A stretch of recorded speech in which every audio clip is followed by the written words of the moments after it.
সে চন্দ্র সদাগর। দেখো ভাই, আমি ওই 12 বছর হলো তোমার জন্য এই বনমাঝে বসে আছি। কেন কেন কন্যা 12টি বছর ধরে তুমি আমার জন্য এই বনমাঝে বসে আছো?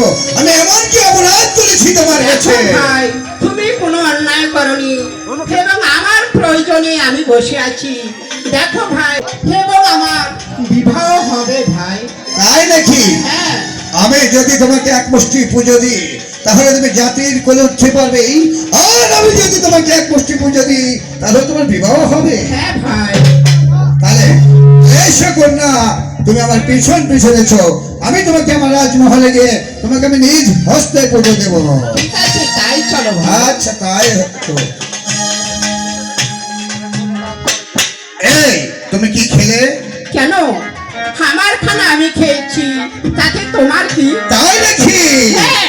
এ যে অঙ্গ খাটি অঙ্গ খাটি রে আশায়া, এই যে চাহানপুর হস্তে নিবিড়ে পূজা তো হই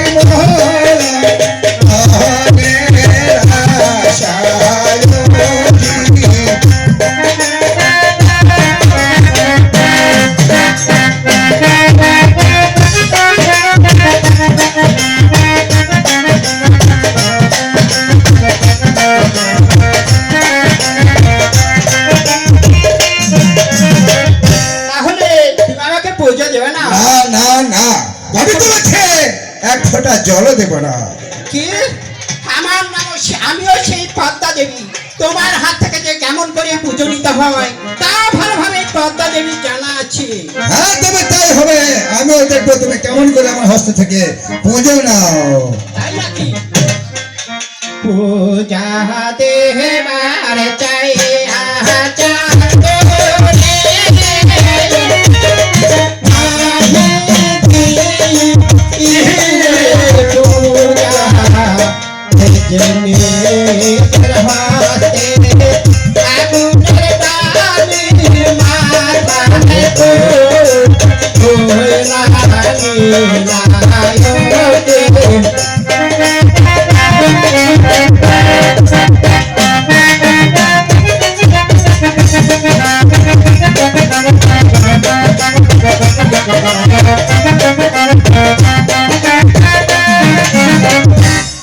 যে ছয় পুত্র খাবো চান্দরে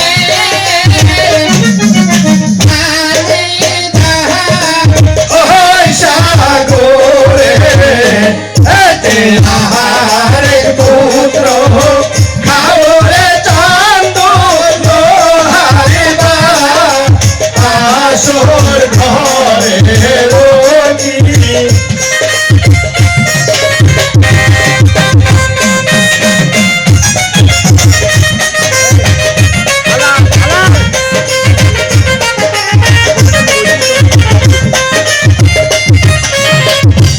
এ যে সাই পুত্র রাখবো